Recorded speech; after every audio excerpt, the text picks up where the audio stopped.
ya ungachiti taura zvongoitaura pafoni andokaita handisikuuya manje ndauya taura zvongoitaura ayo ngatanzi iri kunaka ndiani yasisa wangu yawo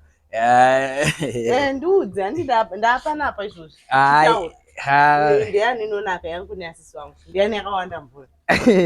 ai saka iwatoti watosvitra pafoni mana nchiti pane yakawanda mvura pane inonaka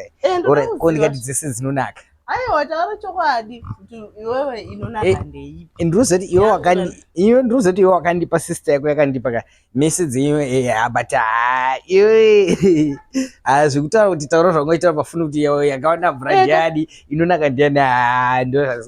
uchitaura ukanditarisa izvozvo kuti ndiani inonaka yangu neasisi wangu kana kuti inowanda mvura ndeipi aiwa but iyo ipapo ndikataura kuti inowanda mvura nemubvoti but utachiona yasister yako inonaka ndandichiziva ndozvauchataura aiwa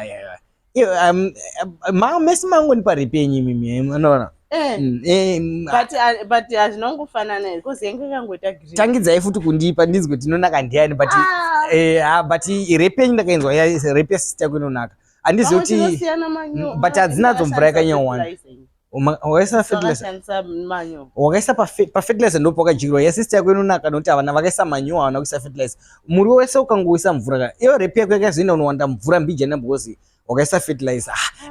I think ndakazvinzwa kuti inenge ine fertilizer mbijana but haya ndosaka yako repe yako chero kaidika mpoto isina mvura unogona kutoona wese mafuta unogona kuona poto yane mvura but yasister yako ushoti yakaita kakuomarara so haina mvura wandivigira bora my favorite bora achero kawana mvura but my favorite